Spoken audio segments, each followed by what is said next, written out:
I'm going to get started anyway. Okay. Anyway, welcome everyone. Thank you so much for coming out today. Yeah. Come on in. There's still seats. Yeah.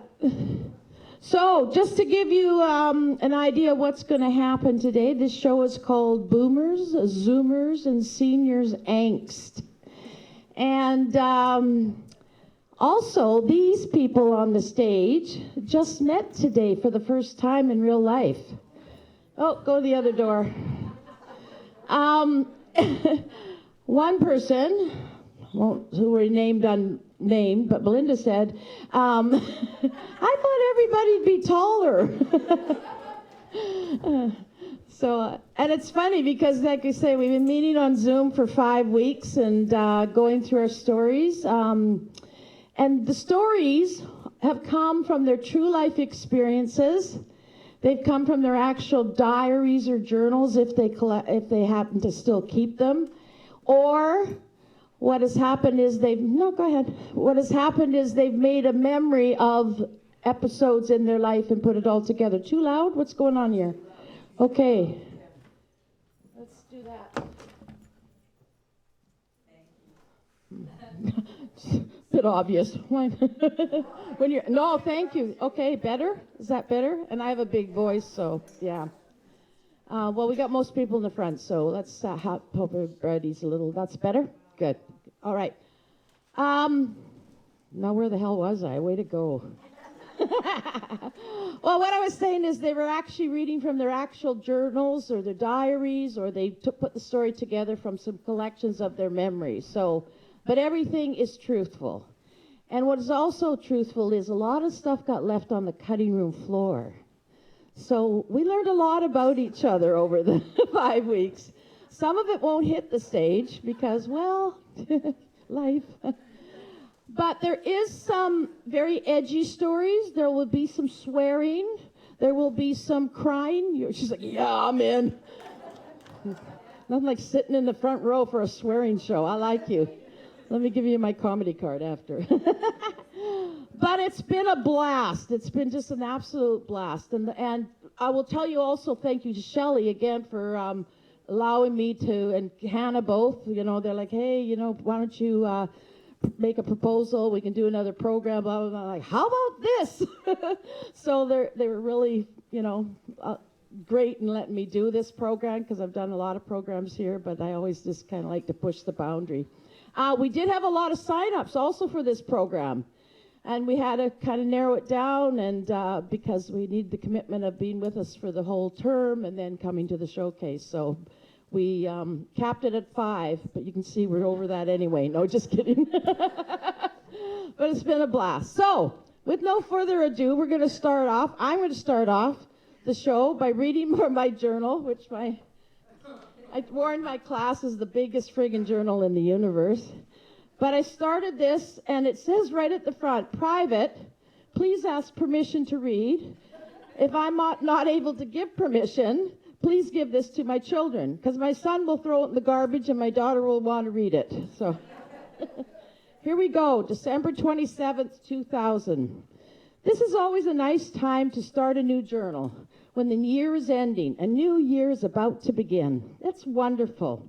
And I love this big, bold, fancy book. It's so easy to write in.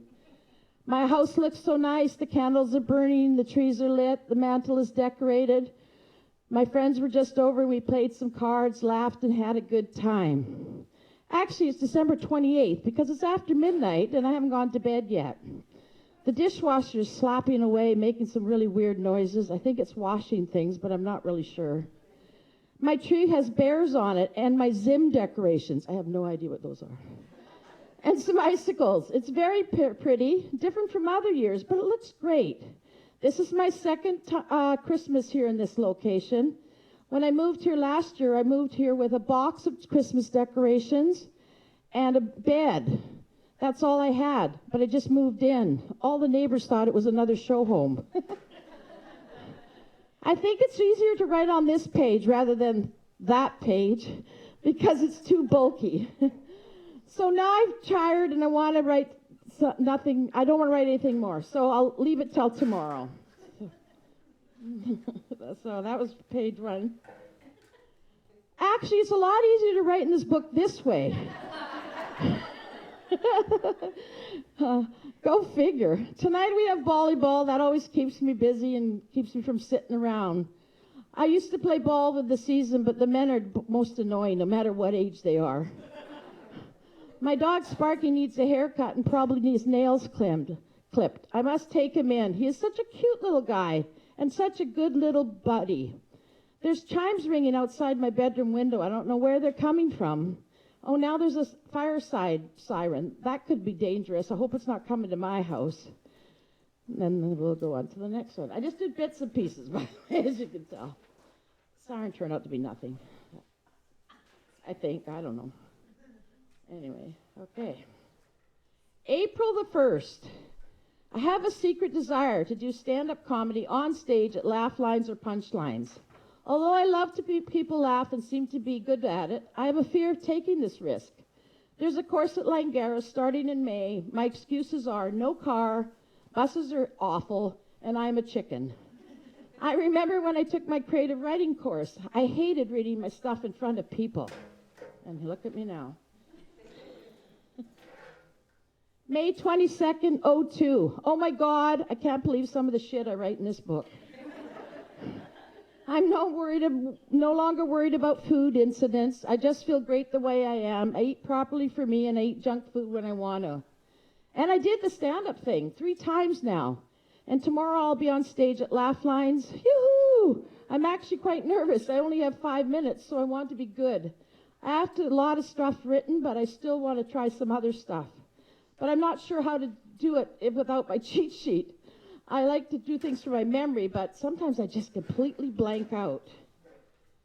Now this one you can barely see, but it says, what should I write?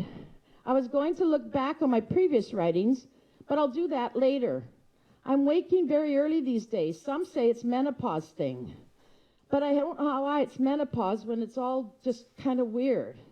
There's uneven sleep patterns, and it just keeps going round and round. I don't know what's going on. My whole life is very disjointed. And actually, you'll relate to this. I did a set at Florrie's Comedy Shop. This lady just introduced herself to me today and said she'd seen me at a workplace on Hastings Street years ago. And that was just down the street. God, talk about small world. All right, then let's jump around here one more. Okay, I think I've got some ideas. December 19th, 02 for some good businesses. What about a happy funeral service? You party till you drop, I could call it. Or maybe I'll call it Up, Up, and Away. That would be very spiritual and fun. I could be the MC and provide all the activities associated with a positive party. As my dad would say, no more mournful music. But how would I start out that? They would have to prepay me, because I don't want to, how do you collect after they're dead? I would find out what they wanted, book the hall, the room, the garden. Everything would be taken care of according to their wishes. And it would be fun. You know what? Times are changing, so each person would want something different. God, my hands just went numb. I wonder what causes that. Well, enough for now. I actually like that idea, though. I think I might keep it in mind for when I retire. 2003, February the 10th. Nano, Doorknob, and Amps. Those are the nicknames my dad used to call us. Nano because my brother Monty couldn't say Janice, so he had his own version of Nano. I was also called Dad's little pet. I remember my mom flipping out at me. And my dad one time, because she would yell, yeah, you always stick up for your little pet. I know when she came home last night, she had liquor on her breath, but you just said it was root beer. My dad was always writing, too. He wrote all the time. He wrote to magazines, to papers, to courses, to every MP that was in Parliament. He collected all the Hansards, and he marked them up and underlined things that were important. Amps, that was my brother Anthony. His real name was Anthony. My mom didn't want him called Tony, so that's what you get when you don't want a nickname. You get whatever people give you. Monty was called Doorknob, or Meathead. It was like a slam, I guess, because he's the middle child. They really take the shit, don't they? I'm sitting at my dining room table. It's actually really nice outside. Sparky, my wonder dog, is barking. in the background. It's not a full-fledged bark, but rather a slow, muffled bark. I'm afraid to look over him because I think he will scurry away. I think he has gone demented. I went over to talk to him, and now he has stopped barking, looking at the door, dazed and confused. And he's also wearing my slippers. Well, not really, but I think he has dementia. Last night he started barking at bedtime and wouldn't stop. He barked and barked and barked. So I gave him half a Gravol, but that only relaxed him for 2 hours. I tried melatonin, all natural, sleep tablet, but I don't think that helped at all. I don't know what I'm going to do. Finally, at 2:30 in the morning, I gave him a whole Gravol and waited for him to fade. I would hold him and rock him and just be like my little baby. Very cute. Oh, he just picked up his bark in a full-fledged bark again. I don't know what to do. I tried clapping so he would kind of scare him and maybe he'd kind of settle down. Oh, now he's quiet, but now he's confused. I'm not sure if he's missing me or just confused. I think he needs help. I'm not sure what to do, but at least I will try holding him again, although he doesn't seem to enjoy that unless he is drugged. So maybe I'll try both, drugs and cuddles. Next morning. Wow, it's a beautiful day. I actually had a good sleep last night. Sparky didn't bark at all, but I kept waking up to check him just in case I drugged him and overdosed him. But he's still alive this morning. He hasn't got out of bed, but I know he's alive. I can see people outside. They look cold because I can see their breath. When I wake up in the night, I was sweating a lot, so I must be behaving. As that menopause flashes again. Let's jump forward here to this one. My kids are pissed off at me. I took a job delivering newspapers in the morning for the province. My son completely flipped out, said, "What are you doing?" I said, "Well, I have a $600 dentist bill and I want to pay it off, and that was the only job that seemed to fit my schedule. I'm awake every morning at 3 a.m., so why the hell not? I just get up and go deliver papers." But here's the thing. You know what's weird? I applied by phone to some guy I just talked to on the phone. He told me to show up at 4 a.m. at the Save-On at the bottom of my hill. It was cold. We were all bundled up. I was wearing a toque, so was he. He gave me a list of a route and the fobs to everybody's apartments.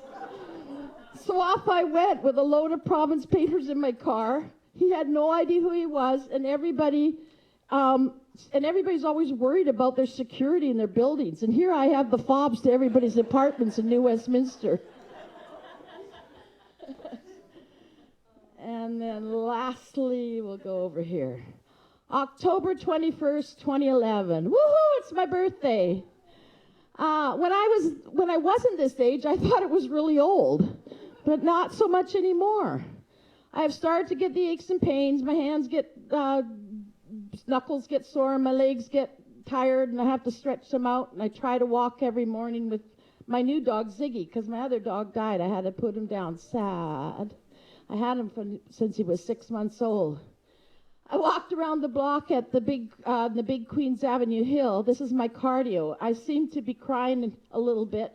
Oh, I seem to be carrying an extra 20 pounds that I can't lose. I think I should have a fridge that locks at 9 p.m. at night and that doesn't open till 9 a.m. in the morning. I think that would help my weight loss. The biggest joy in my life is my 2 kids. But here's a quick summary as I look back through this journal. I'm currently teaching stand-up comedy 2 times a week. I love it. I perform all the time, and I love that. You know what? It's really been interesting. I have a wonderful circle of friends that I like doing stuff with, mostly, if not all, female. I own a blue convertible PT Cruiser that everybody makes fun of it, but it's cool. Life is just good. My friend Bev is taking me out to lunch, so I'll go get ready. Happy birthday to me. Woohoo!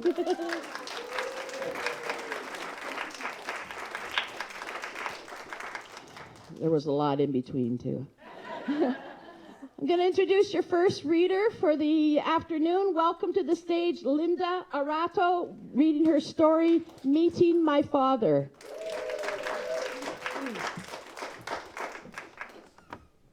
April 1946. I was born in January 1942 in England. My father was doing his RAF training in Scotland, and he visited my mother and me once for a couple of days before being sent to India later in the year. I was 4.5 before I really met my father for the first time. My mother and I lived in a tiny one-bedroom flat in London for the last 2 years of the war. I remember the air raid shelter in the small garden behind the flats. The sound of shrapnel, falling on the tin roof of the shelter will never be forgotten. When my father was on a ship coming back to England, my mother started to make plans for his homecoming. I was sleeping in my mother's bed, having outgrown the small cot that I had previously used. She said that I was almost a big girl, so I should have my own bed. And with some skill and make-do, she made a nice crochet coverlet for me and a small mattress on the floor of the tiny hall cupboard. The cupboard door was always kept open, and I rather liked having my own bedroom. One day she said to me, "Daddy's coming home soon," but she needed my help to decide where Daddy should sleep. I looked at her double bed and said that if she had another pillow, then Daddy could sleep with her. There was plenty of room.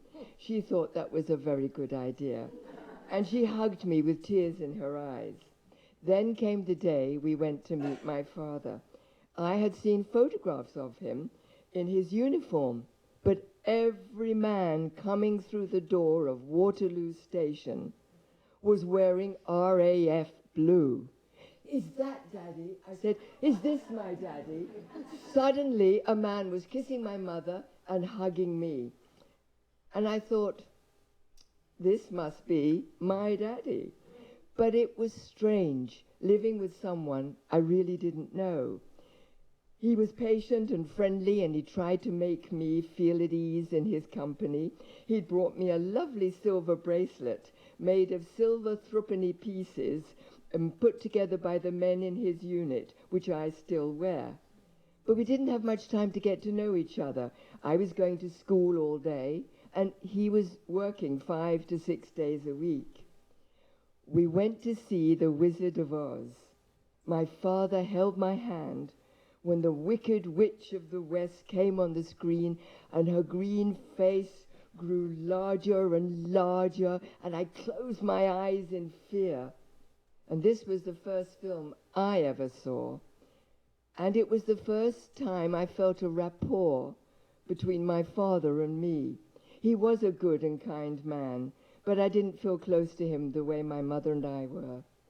My father worked very hard during the difficult years of the 1920s and the 1930s, and he married my mother and rose through sheer hard work and perseverance to a better job in a large company after the war. His education had stopped at the age of 16 due to his father's need for help in his business. My grandfather was a superb linguist, but a lousy businessman. When my father retired from working, he continued his participation in some charitable work locally in England. But to keep his mind active, he enrolled in the Open University. And he studied a different course every year, from Roman history to environmental issues. He studied well and turned in all his work, but he rarely bothered to sit the final exam, as it meant traveling out of town to qualify for a full mark for the year. He did this until well into his 80s. He enjoyed learning more about the world that his few years at school had denied him. After I emigrated to Canada 50 years ago, my parents and I visited each other frequently. When they were in their 90s, my late husband and I sponsored them as immigrants to Canada. They live nearby, and they celebrated their 70th wedding anniversary together with all our family in Vancouver. Now, in my father's last years, I had the time to talk to him, to ask questions and to hear many of his stories. He wrote a book about his life, which he circulated to friends and family. I began to appreciate him more and to enjoy having this altruistic, thoughtful man as my father. He had been a great role model for me, always working to help others less fortunate than himself, and in Vancouver, I tried to emulate his actions. I read some of his books, and I found that we often shared the same taste in literature and non-fiction. And all these memories of him are now a blessing for me and my family, and many of his books are on my shelves to be passed down from generation to generation.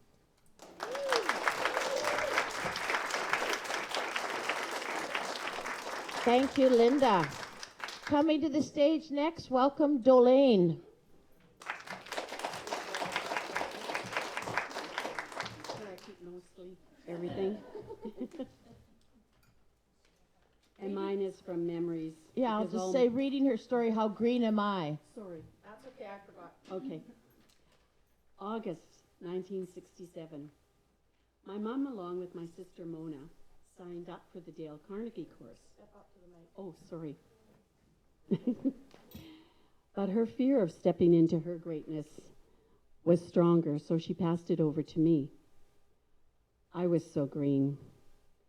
I thought, looks like it could be fun. This sparked a love of self-help, yet my ability of understanding was still green. It was like a tide, the ebb and flow, some days in, some days out. December 1967. The ebbing and flowing was more of a tsunami at home, as I was getting married to a person my parents did not care for. Still so green and delusionally in love. Talk about having false, unrealistic beliefs of marriage. After all, my parents were still married and raised 7 children, and I married one, temper tantrum and all.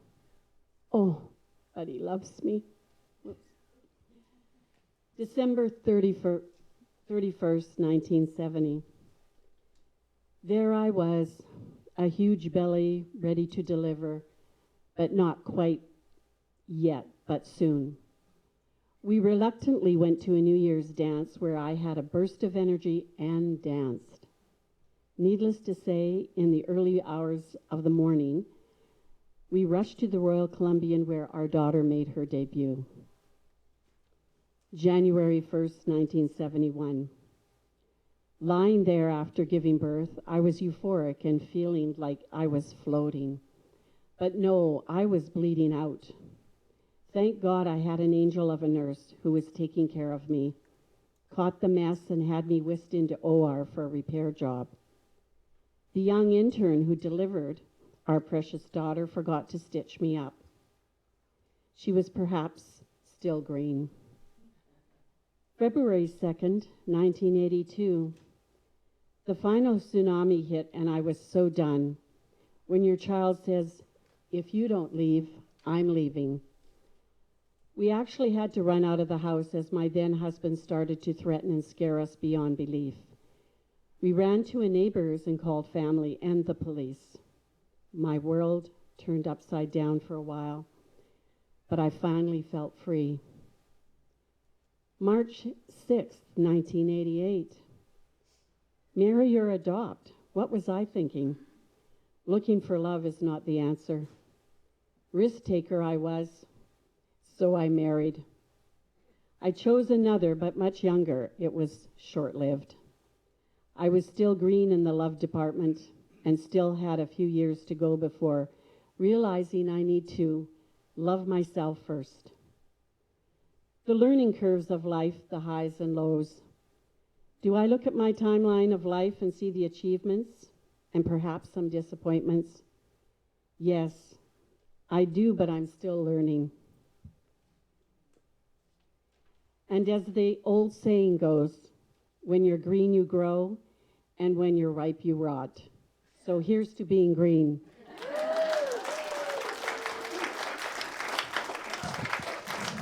Thank you, Dolaine. Coming to the stage next, welcome Marylee Stevens doing her story, Waiting for My Miss Brill Moment. I'll just start by saying I've known Jan for 22 years and she's just said my name. It's What did I say? No, you left out the last syllable of Stephenson. Not that I'm picky. I'm not. I'll check the tape. I know.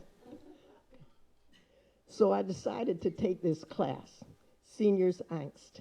My problem was I have a fortunate life. So other than my body falling apart and my brain eroding by the day, what would I have for angst for me as a senior, as an 80-year-old, I don't want to make a mistake on that one, as an 80-year-old. But there is one thing that fills me with dread, with angst, and I call it my Miss Brill moment. And what is that? Well, if you go back to high school, to an English lit class, there's a story by a famous author who died of TB in the 1920s, Catherine Mansfield. The title, Miss Brill. Miss Brill is an English nanny in the Paris of the 1920s. She lives alone in a tiny room and has only her Sundays as days off. Each time it's a Sunday, she gets quietly excited about that day. She dresses carefully in her worn Sunday clothes, and her favorite part of that is a fox fur sort of neck piece. I don't know what they're called, but anyway, she dresses carefully, and she just loves that little fox. It has bright black eyes. It has a little black stub of a nose, and she just loves it. And she loves the feel of the narrow fur around her neck. So she goes to her favorite bench in the park. She recognizes the Sunday regulars, smiles with a few. She enjoys the sound of the little band, the flute, the drum, oompa, oompa. And she tells herself little stories about the different people who are her regular Sunday friends. She basks in the warm sun and notices a young couple who sat down at a nearby bench. Yes, this is probably one of their first meetings. They seem very excited and pleased with themselves. The young man teases the girl, putting his arm around her neck, bending forward to steal a kiss. She pulls away, giggling, embarrassed, and tilting her head toward Miss Brill, waves the young man away, saying, "No, no, not here, the lady. And he says, "What, that old lady? Who cares?" And the girl laughs too now and says, "Oh, and that fur." The light fades. The music comes from far away. The day end comes early. And Miss Brill goes back to her room. She takes off the sweater, her hat, the gloves, and unwraps the darling fur. And as she puts it in the box and then in the closet, there is a small cry. So I'm waiting for my Miss Brill moment. I'm not looking forward to it, but I know it will come. Maybe I asked to talk to the manager after an extra long wait in a cafe, and I overhear a barista telling another, "Oh, don't bother, it's just that same old lady. Go help those kids at the table." Or maybe I've been given a sought-after pass to a big special event, and the person at the door asks for extra ID because I don't look like the style of the event. And as I go in, people don't bother to say hello and introduce themselves because there is no reason to. Or at the doctor's at an ER after I do take a tumble when jogging. The nurse and the doctor move into their routine for an 80-year-old woman. But I can talk, and I know the script. So I say, "Oh, by the way, I know you're seeing an 80-year-old woman, but I didn't trip on a rug. I fell jogging.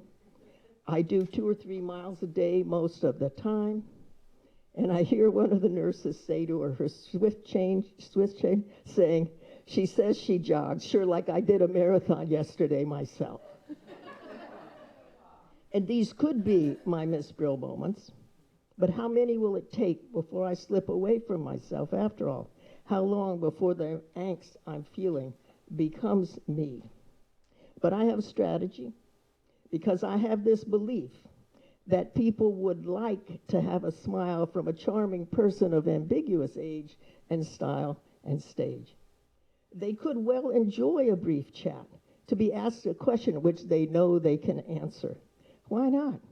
So I connect with everyone, everywhere, all the time.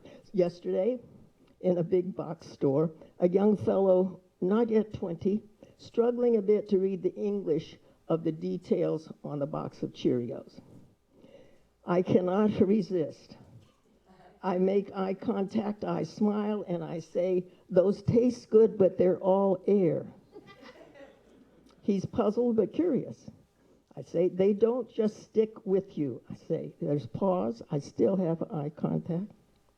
I said, "You get hungry right away because it's just air. But those ones over there," I point, of course, to the granola, "they have all kinds of stuff in them, proteins, vitamins." He looks curiously at them and then moves a little closer even. "Did they cover that in your health class?" No.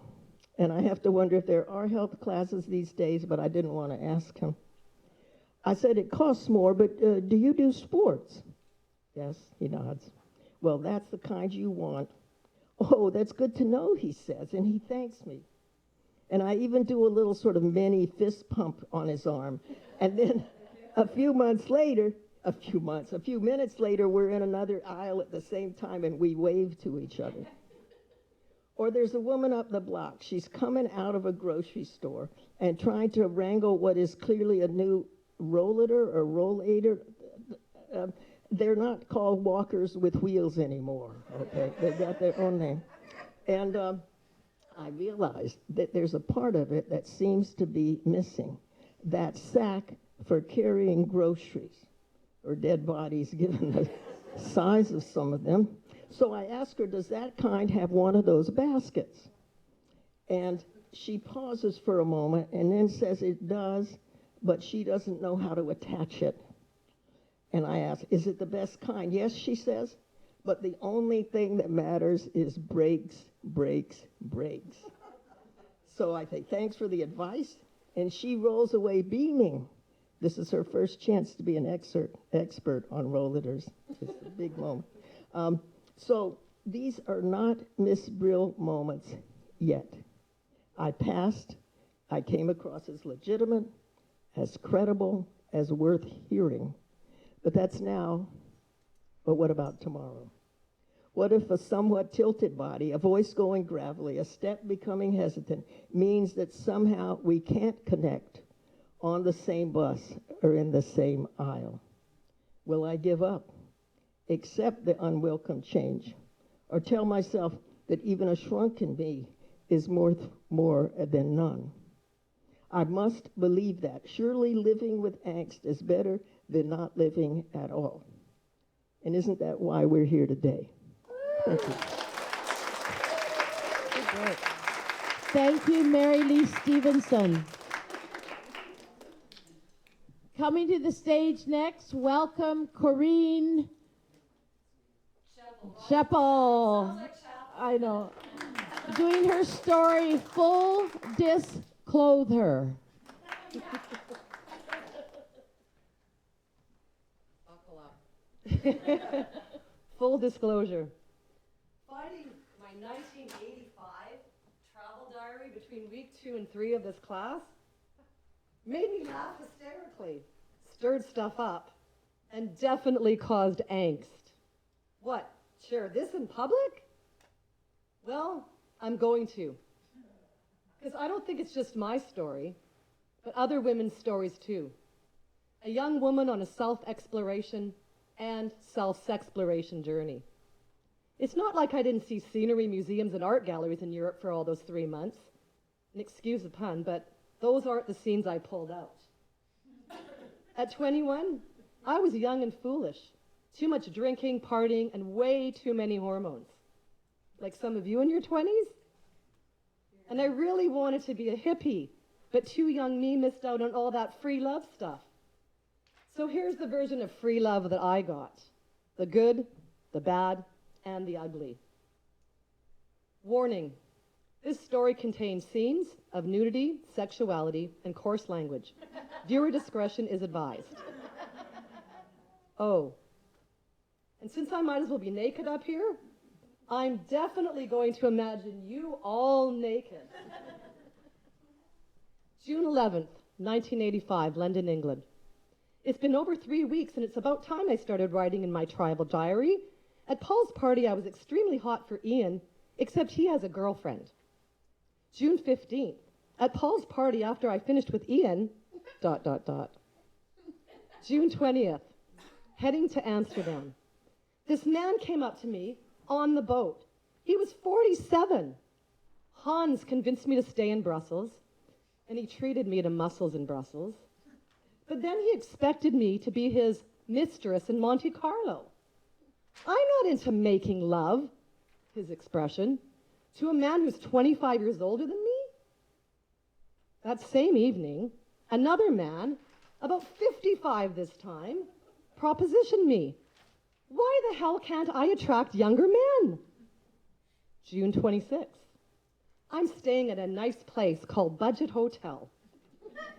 Amsterdam wasn't as wild as I thought, and I didn't even get a chance to see a sex show, although I was offered to participate in one, allowing me to get a discount. Canada Day. Met 2 Canadian guys who were really nice, even though they reminded me of Bob and Doug McKenzie. Then, Anders, the very skinny guy from Sweden, showed me around Salzburg. We went to this hostel, and they gave him a room, and then they told me if I wanted to stay there, I had to stay in the same room. Well, me, not having any morals at this point, decided I'd stay. So, we had sex, and it was terrible. A far cry from an Italian. I never had sex with an Italian. July 3rd, Vienna. Oh, here comes the Egyptian, though, not the Italian. July 3rd, Vienna. I took a 5-minute snooze on a park bench and stupidly agreed to go with 2 Egyptian guys who promised to get me to my night train to Frankfurt. After partying at the Prater amusement park, Zizo didn't want me to leave, so he made sure I missed the train. I'm bawling my eyes out, and fuckhead starts driving off with all my stuff. Older me would not have gotten into that car. He had locks on the door and wanted to keep me as his sex slave. Fuck, it was scary, being slapped around and shit. I tried everything to stop him.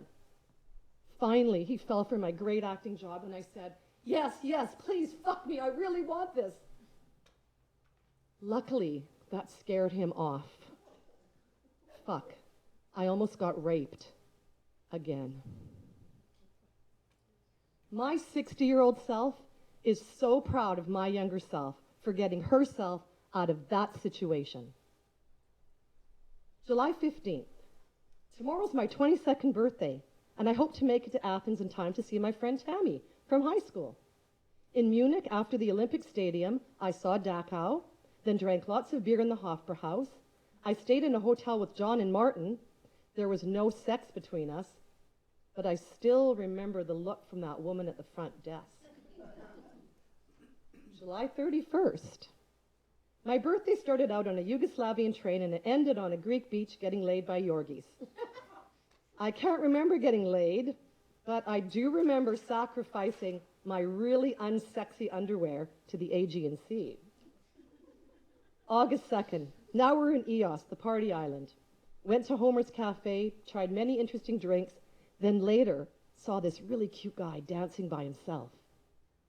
Had sex in his tent, next day in the shed, and the last night, Janice and I tried for the 3rd time, but we couldn't continue because he didn't like beaches.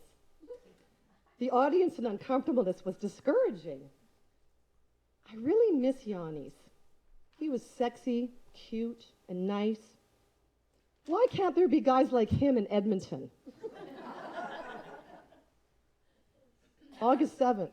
The most hilarious part of the evening was when Tammy, Mark, and Greg, who was hot for me, were sitting outside, and I happened to notice something sticking out of Greg's shorts. I couldn't believe it. There he is, sitting with a heart on, and not even realizing it. In my diary, I wrote that a few days before this, we saw a film called Willy Boy. August 11th, diary entries.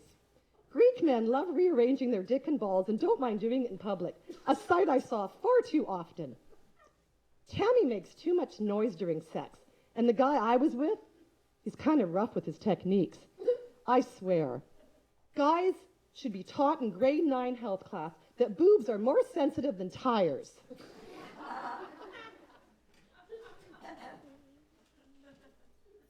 August 28th. Dear Janice, now that I'm back home, it's only natural for me to think of my wonderful summer in Europe. And if you don't mind me being mushy, you helped my trip make my trip so wonderful. This may sound silly, but just after I met you in EOS, I felt like a child who got in an amusement park ride and never wanted it to stop. Keep your sexy eyes shining, your cute smiles smiling, and so I don't forget them and what they did to me in EOS, will you please send me a picture of yourself? A recent one with some hair on your head? September 22nd. I've been home for a month now. Quite often I'll remember an incident and either chuckle and grin. What a rush of a feeling. Most of all, and here's the kicker, because it's a memory I will share only with myself.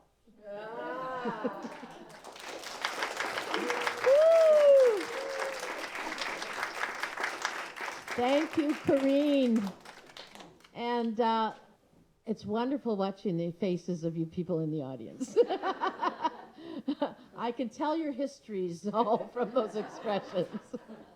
All right, coming to the stage next, welcome Frankie Dietz, doing her story, The Big Bad Wolf.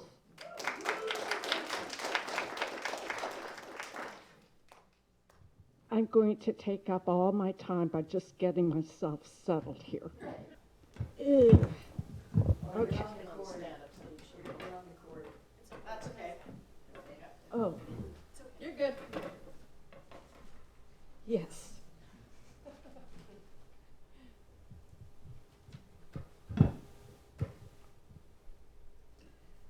The Big Bad Wolf. My very first memory is one of angst. 1954. I'm a toddler, still living in a prison, a wooden structure with bars surrounding me, called a crib. It's nighttime and I'm all alone. I become aware that the big bad wolf from the story Little Red Riding Hood is standing there, just staring down at me. I set up a wail. Mom comes, picks me up, and walks around trying to comfort me. But over her shoulder, I can still see the wolf, just standing there. I think that on some level of consciousness, this experience marks me for life. At that moment, I become aware of the human condition and what it's all about, and I don't like it. This feeling of worry and not being able to do anything about it. Angst. I'm determined to have this feeling as little as possible throughout my life. 1963. I'm 12, and I have a marvelous revelation. I will never marry, and I will never have a family. Don't ask me how I know, but I know that these two commitments would lead to a whole lot of anxiety, which I did not want to deal with.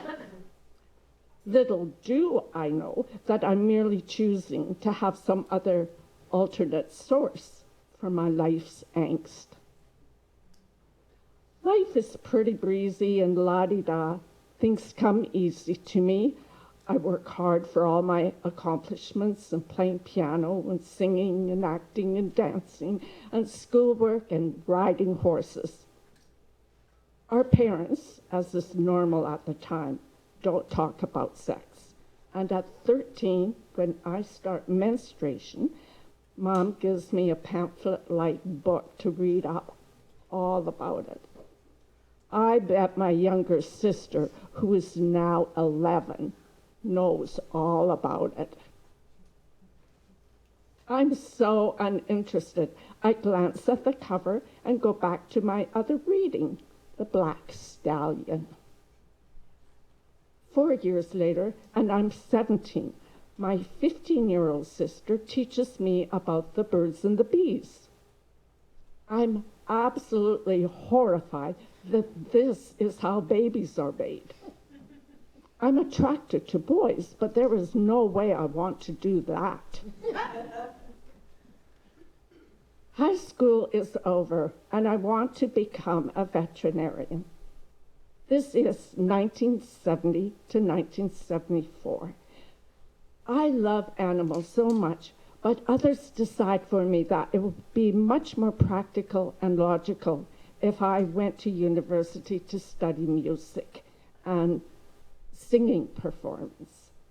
So I do so, and I'm pretty happy. I learn other things too, like trying to smoke marijuana. I tell my mom all about it, creating deep angst in her, I'm sure. My sister instructs me that there are certain things that you don't tell your parents. So I never tell them about the experiences I have drinking booze or the flings I have on the pill. I graduate with a Bachelor of Music degree, and for a few more years continue to be my naive, careless, mostly anxiety-free self. However, I am becoming increasingly unsettled and restless. And then, October 1978, I'm 26, studying acting down in LA, California, and I'm going through a huge stage of questions about many things. Out of the blue, I have a brain aneurysm. Still, I'm too starry-eyed and bushy-tailed to worry about it, and too busy to be stressed out. I'm just grateful that I no longer have to make a decision about anything for the moment. December 2023.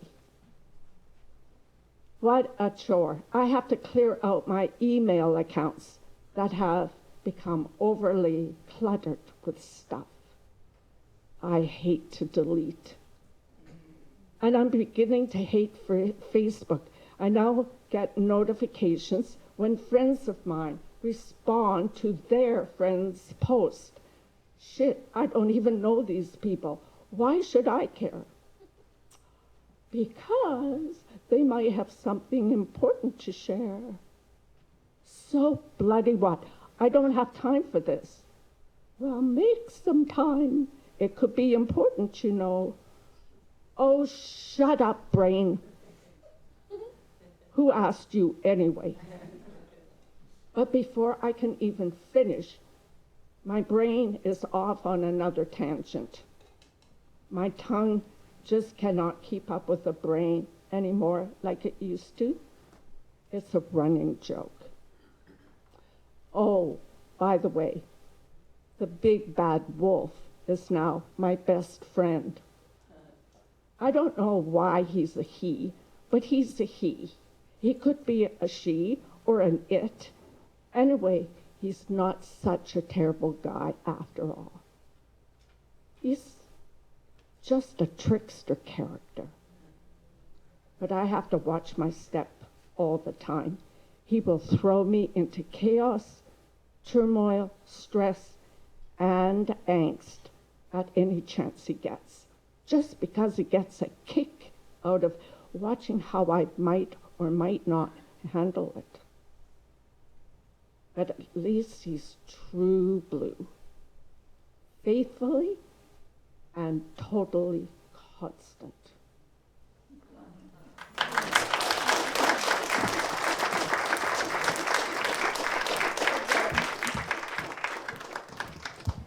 Give it up for Frankie.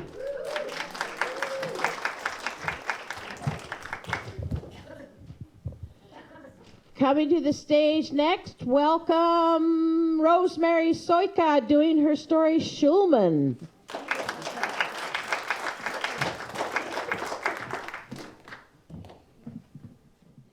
Okay, step right up to the mic. Teen angst, middle-age angst, and now senior angst.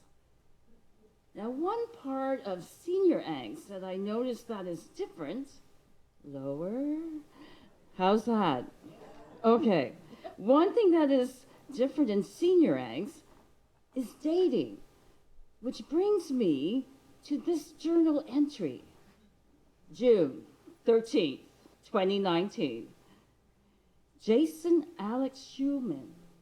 I guess I am concerned about getting more emotionally involved. I don't think he's ready. I had hesitated to even consider dating him in the first place because he was a widow. It had been 3.5 years since his wife had passed. I shared with him my concerns and that to date he needed to address his grief. I was here platonically for him. He needed to be ready. He kept telling me that he was ready, though the 27 poster-sized pictures of his wife indicated otherwise. We never met there. September 18th, 2019. Jason Alex Schulman, first man in my life that makes me laugh. I never met a man that made me laugh.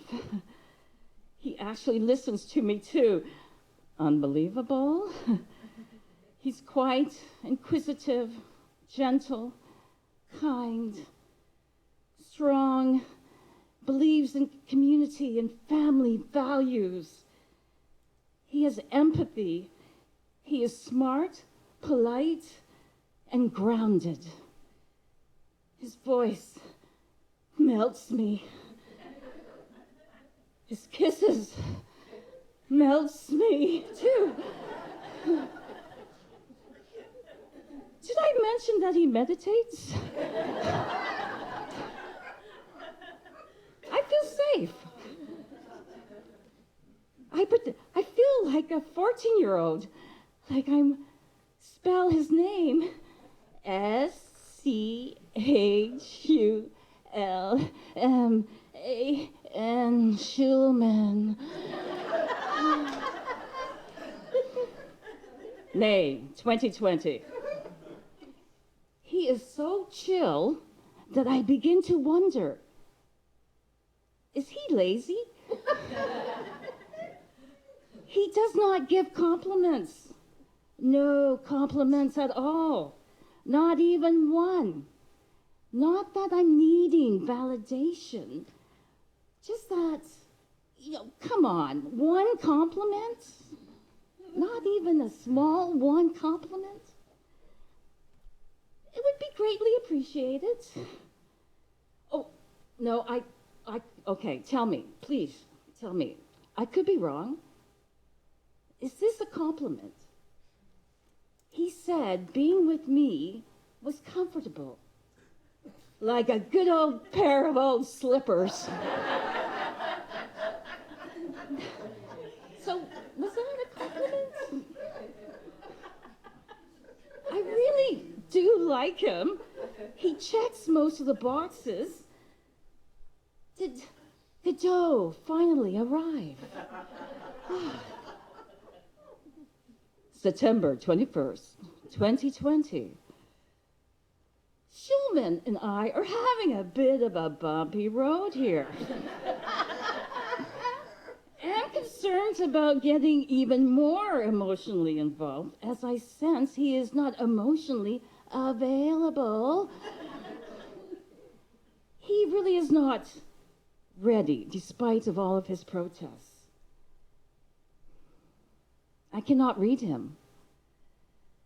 I don't feel that he's emotionally there. He really is old school. From all accounts, from his own children. He was accustomed to his wife doing everything for him and being everything for him. If I go dark, and I sometimes visit the dark side, I wonder if she died young at the age of 61 because she put everyone else's needs before hers. She, no doubt, was the backbone of the family. That family was blessed to have her in their lives. This disconnect leaves me constipated. I am anxious.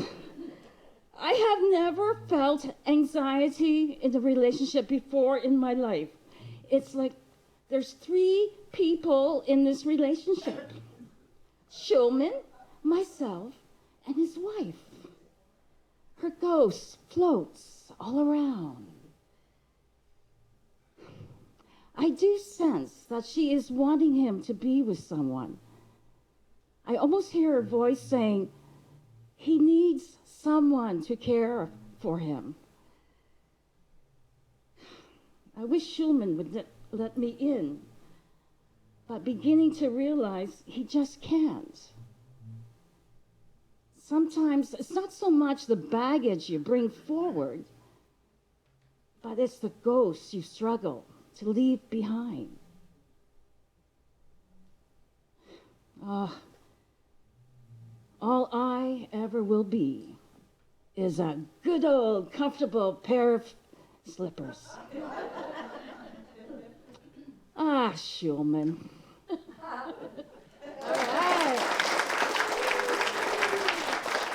Thank you, Rosemary. Coming to the stage next, welcome Susan Coleman doing her story, Never Ending.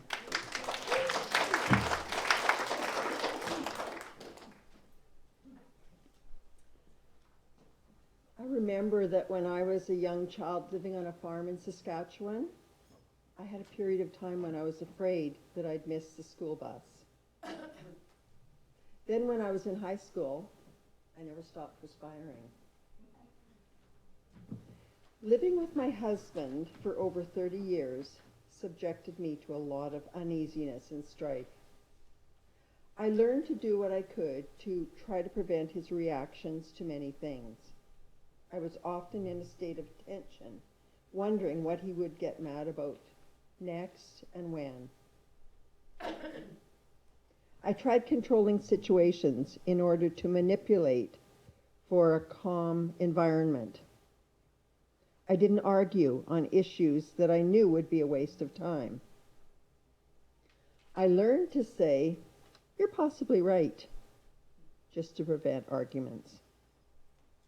I tried to have the home calm and serene when he came home at night. Meanwhile, my inner body and soul were constantly working overtime with stress. During that time, my uneasiness continued when my oldest son was being bullied in grade 6. I did a lot of crying, and my need for control continued to hamper the situation. The challenges that my younger son experienced with his distinct learning style in public school situation added to my concerns. In high school, he started showing signs of deep stress.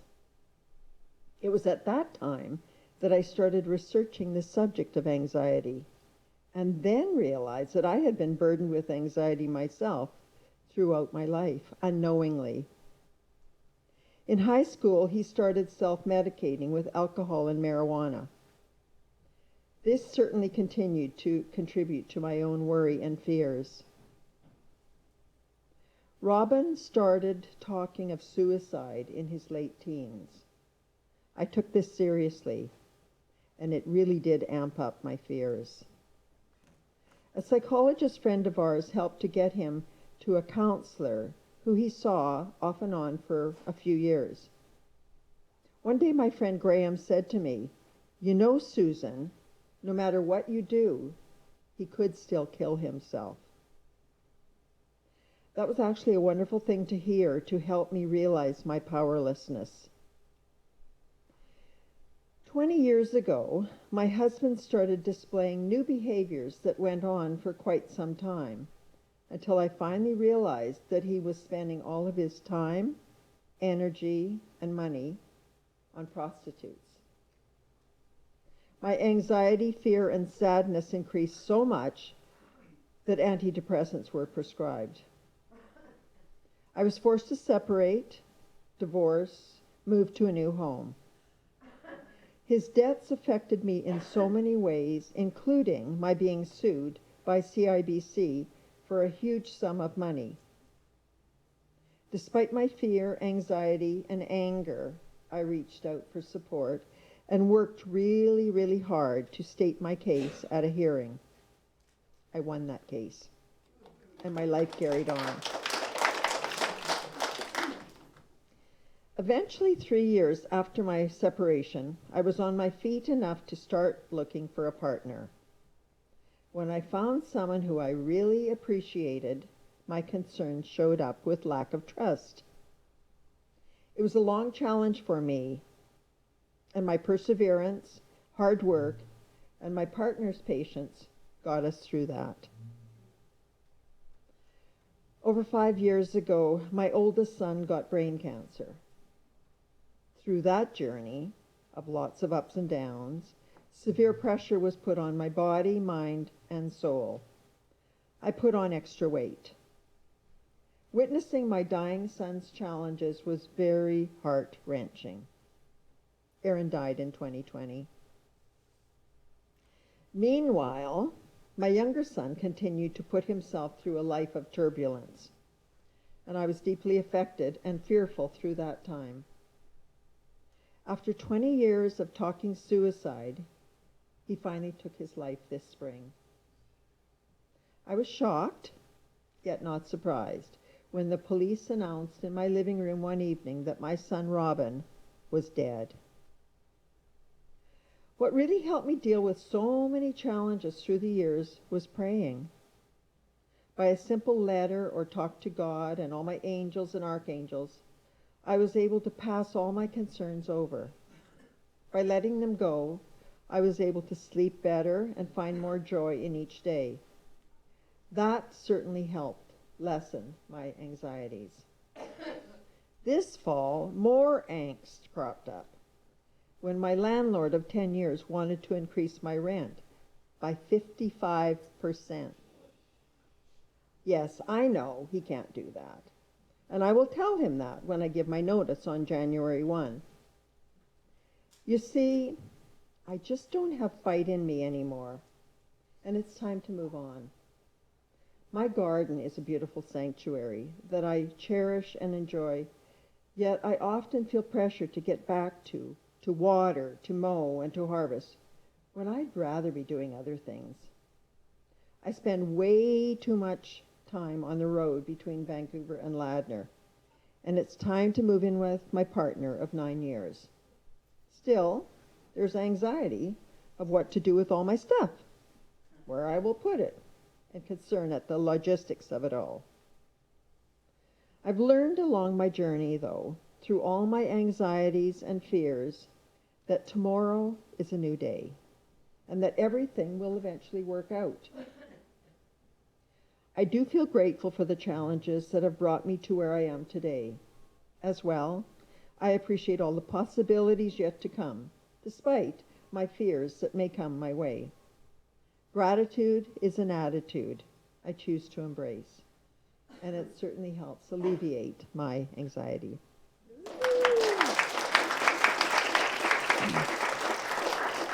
Thank you, Susan. Coming to the stage next, welcome Ragini Kapil doing her story, The 18th Birthday. Oh my goodness. For a complete change of pace. Hello. Just unscrew. L for Lucy, right for tidy. Yeah, but my hands are too. I'm not designed for this. Oh my God, that's why I've been doing this. Strength. Whew. Okay.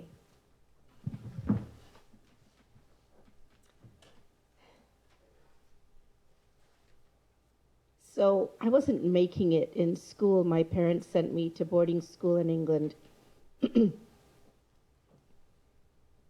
January 28th, 1979. Please, before I tell you, please don't think too badly of me. I couldn't help it. Also, I certainly learned my lesson. I'll start at the beginning.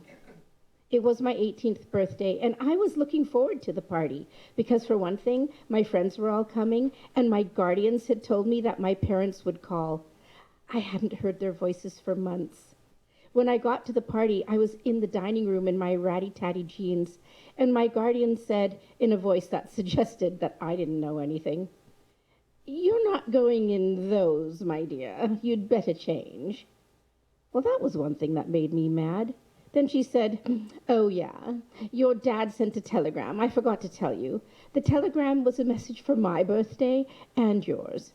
Your part said, 'Happy 18th birthday, very best, always, Ma and Pa.'" Not even my own telegram. Anyway, I was really disappointed when I found out they weren't going to phone. I hadn't talked to them since November, so this was another reason. My guardian said, "You know, I was really disgusted that your brother didn't leave anything for you for your birthday.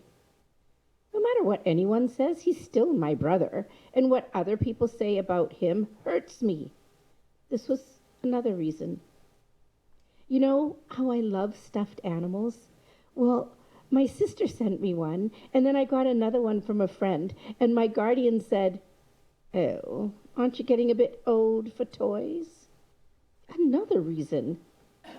And then they gave me this cute necklace with a little diamond in a gold flower, and when I couldn't believe it, my guardian said, "Of course, we don't give cheapies here, my dear," implying my own family did. Another reason. By this time, you'll be wondering, reason for what? I'll tell you. And while I'm telling you, think of me burning in shame. I got drunk. So what, you say? Well, I'll tell you, and I'm only telling you because I want to make sure it never happens again. After they gave me the necklace, I was really nervous and shaky. I had started on a glass of white wine, then another, and another, then another, and another. Reasons? I don't remember much of the rest of what happened, but Michelle and Francis have told me, and others, a lot about what is now called the 18th birthday party. By the way, over here, 18 is the big one. It's the official coming of age and also the legal drinking age. About 8 glasses of wine later, I lost count. I sat on the edge of Christine's chair and sort of fell over. I knocked a drink to the floor. When everyone looked at me, I said, "Don't worry, it was perfectly legitimate. I just overbalanced. Don't look over here, everything's fine. Just fine." I remember that part. But after a while, I said I was dizzy, and they decided I should lie down. Well, I begged to be allowed to walk in a straight line, so they let me. I walked straight into the wall, then into Christine, and then sent her drink flying. I don't remember throwing up that first time, but I remember Michelle saying, "I'll hold your hair back." That was kind of her. Later, I don't know how I ended up in the bathtub, but I crawled out and washed up. I decided to slide down the stairs in my skirt, and Michelle couldn't stop going on and on about how my legs were shaved below the knee, but not above the knee. I think Michelle was the only one who noticed that, but she sure told a lot of people. We went into the kitchen, and I kept apologizing to everyone. Someone said Alka-Seltzer was a good cure for hangovers. So I kept trying to sing the plop, plop, fizz, fizz, oh, what a relief it is song, but I couldn't get past the first plop. One of my guardian's friends, an old guy, at least 40, was sitting at the table. He was looking at me. I can't remember what he actually said, but I could tell from his face that he was pity judging me. Later I found out he was a police officer. Even later I found out his own 14-year-old daughter had puked all over the basement bathroom, so that made me feel a little bit better. After I went into the living room and delivered my speech on women's lib, Francis had to keep prompting me, but I got through it. Did they clap? I don't know. Anyway, my friends took me outside to sober me up, and I threw up over this wall into a neighbor's garden. One of my guardian's sons suggested that I should have my head stuffed down the loo and they should flush it. I was lying on the floor upstairs, just giggling. Audrey came and lay down beside me, and we looked at each other and giggled and giggled. The phone rang, and I tried to get up. My parents! They called after all. Joe told me it wasn't them. I subsided into racking sobs. Joe told me that I had to stop crying and go and cut the cake. Everyone was staring at me. I blew out the candles. I cut the cake with this method. I grabbed the knife in two hands and pushed as though I was slicing through Jell-O. Then I cut a huge, gigantic piece, and my guardian suggested she should cut the rest. There was dancing. Joe's friends were all making out. The guy with the mustache kept giving me sultry looks. I gave him the finger. Two, really, English style. I remember my friends left, and then I couldn't sleep all night. I put my hand on the wall to try to stop the room from spinning. It didn't help. They all accepted the fact that it was my 18th birthday, so I was entitled, nearly supposed to get drunk. But I think it was disgusting. Over here, everyone condones drinking, and you're supposed to get drunk on your 18th. It's almost like making love on your wedding night. Everyone knows it's going to happen. I didn't, though. I never intended to drink at all. My guardians thought it was a big joke. They kept laughing at me and getting mad at me for not being able to enjoy all the food that they had made for me and for ruining my own party. I've never done anything so stupid in all my life. Maybe in a while I'll look back on it and laugh, but not now. Now I only cringe. Even though I had reasons, they didn't justify my behavior. P.S. Please don't think too badly of me. I certainly learned my lesson the hard way. P.P.S. Also, Alka-Seltzer doesn't help at all with a hangover.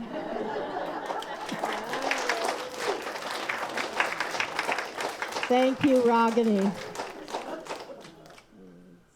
Need something there? Yeah, I just realized I messed up. Okay. I have to get a little more. Okay. I'll be right there. Coming to the stage next, welcome Belinda Parker doing her story 3 a.m. Holy crap, I need those. I can't do this. How do I sound? I'm guessing at this point we all need a pee break, so I'll try to speed it up. All right. It's 3 a.m. I can't shake the feeling that I've done something wrong. During the day, I've been silenced. Does anyone see me out there? It's as if when my womb got quiet, so did my mouth.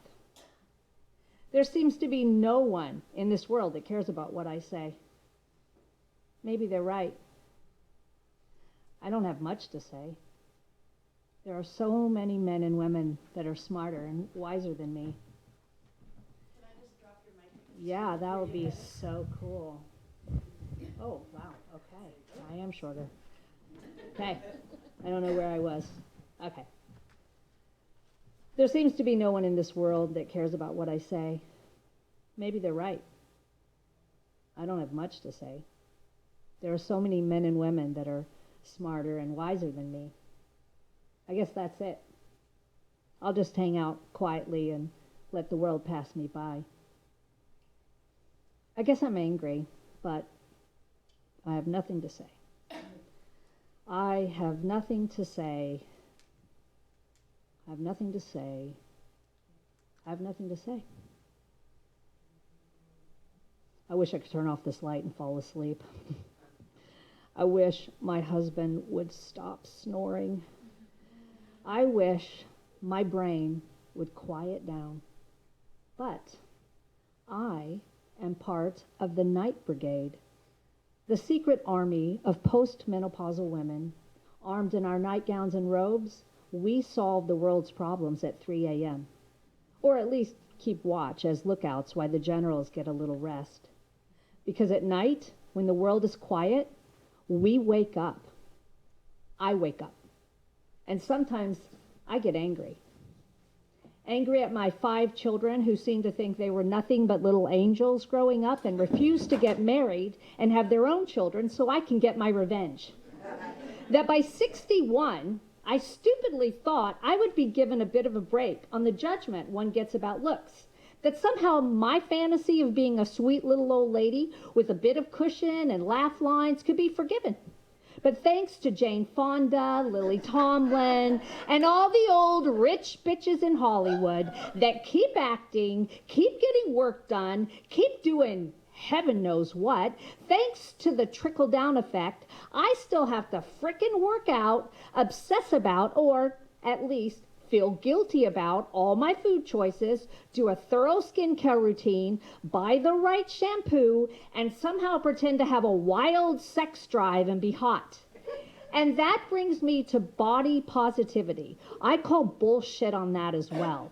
All those young, gorgeous women in their 20s and 30s telling us that everyone is beautiful, all body types.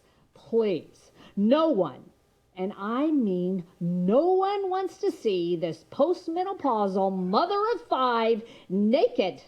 No one. Not even me. When you're 20, you still have some collagen and muscle tone to hold all that fat into some pleasing curves. Not after menopause. Ain't nothing keeping that stuff tucked in. And here's what inflames my anger even more. I have a friend who just lost a breast because she didn't look at herself for 20 years. Even her female physician was too busy shaming her about her fat to notice that she had stage 4 breast cancer. It took her husband trying to sneak a peek at her boobs one day to notice something was wrong. Yes, I'm angry. I'm angry at lost dreams that somehow floated away when I wasn't looking. I'm angry that I thought our generation was truly making an effort to make the world a more accepting and loving place. And now I see it's worse than ever. And I'm angry that my husband and I have finally come to realize that no matter what we do at this point, no matter how many years we've worked, our retirement is going to be shitty. So if anyone knows a good deal on a secondhand van, I'm interested. But for now, I'm going to eat some full-fat ice cream because it turns out this old lady's tired of trying to live forever. Turns out under a little scrutiny, it may not be all it's cracked up to be. Who wants to live to be 100, poor, homeless, and friendless? Live now. Eat something. Drink something. Take a walk. Take a class. Hell, take this class. I highly recommend it. Very, very therapeutic. And make some friends. So it's morning now, and all the crazy's starting again. I can feel it. Time for the Night Brigade to hand over the reins to the generals. Oh boy, here we go again.